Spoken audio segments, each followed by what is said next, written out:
My name's Jon Dootson. I've been with Valley Metro for 2 years. Before that, I was with the state of Arizona Department of Emergency Management Military Affairs. And then before that, I had a whole career in aerospace. So I've had two arcs of my involvement with the military. The first one was in 1983, April, I joined the U.S. Army. There was a program they had called the Simultaneous Membership Program, where you could join the Army and join ROTC in college at the University of Washington, where I went. And after 2 years, you'd be commissioned a lieutenant. So I went in June of 1983, went to Fort Benning, Georgia, and also Fort Jackson, South Carolina.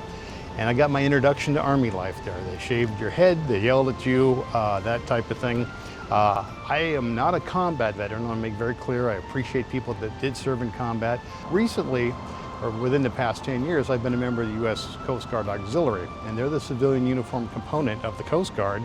And they do all the same missions with the exception of law enforcement. There's 123 of us in Arizona, and I'm the past division commander of all of the Arizona auxiliarists.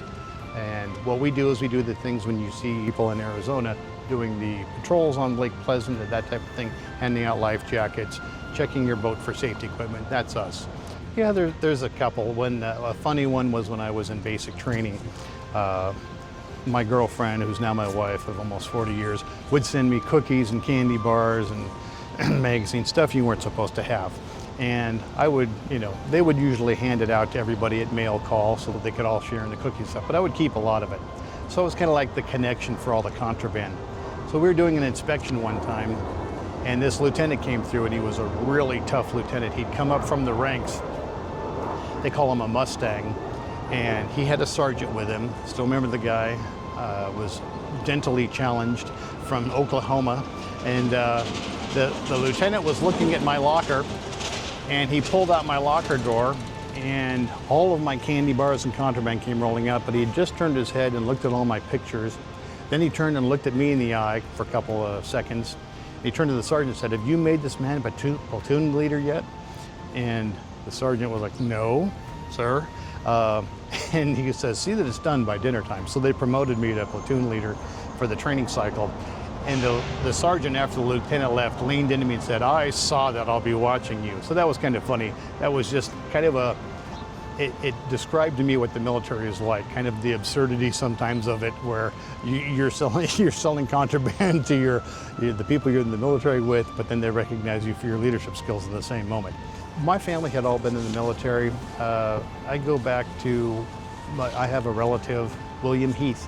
At 19, in 1777, he left his farm wife and newborn child to go fight in the Connecticut militia. Later moved to Massachusetts, fought in the Massachusetts militia. And after 1806 was given a pension for his service in the Revolutionary War. I just kind of found that out from an old aunt of mine. So we had relatives in the Civil War. I had an uncle, I guess he'd be a great uncle, that was sent to, he was a Union soldier from Minnesota and was sent to a Confederate prison camp, got gangrene in his toes, had to cut off his own toe with a pocket knife, which my grandpa gave to me one time after telling me that story. So I have that pocket knife.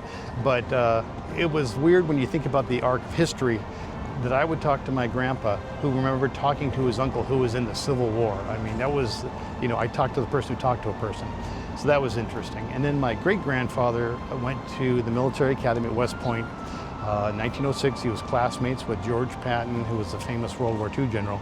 And my great-grandfather was the head of the Signal Corps in World War II. He was one of the first people to be aware that the Japanese were going to attack at Pearl Harbor, and even told, supposedly, his chain of command at the time, and we don't know if it went anywhere, but that was the family legend. But everybody in my family had served, and I always knew I was going to serve. Also, it helped with school. My parents could pay for it, but I wanted to do it on my own, so that was something I felt was important to do.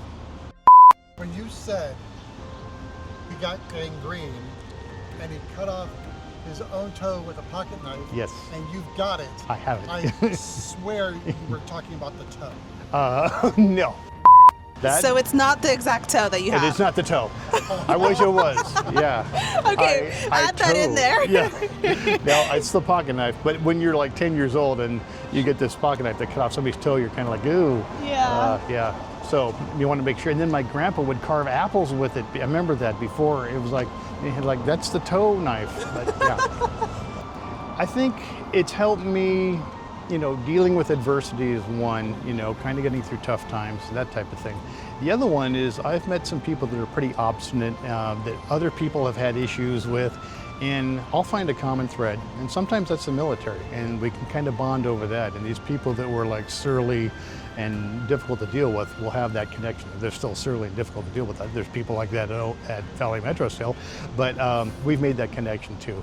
So I think for me, I appreciate anybody who's served, and I always try and thank them for their service. I know sometimes that sounds hollow, but I genuinely mean it, because for most of us of a certain age, we didn't have to go, but we opted to go, and a lot of our peers didn't go.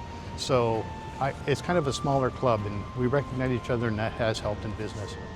Well, a couple things there is that, and they've changed the structure a little bit, but I wish somebody had told me this, was if you did 20 years, from 18 to 38, you could be retired at 50% of your base pay, which was not bad money. And then you could start an entire second career.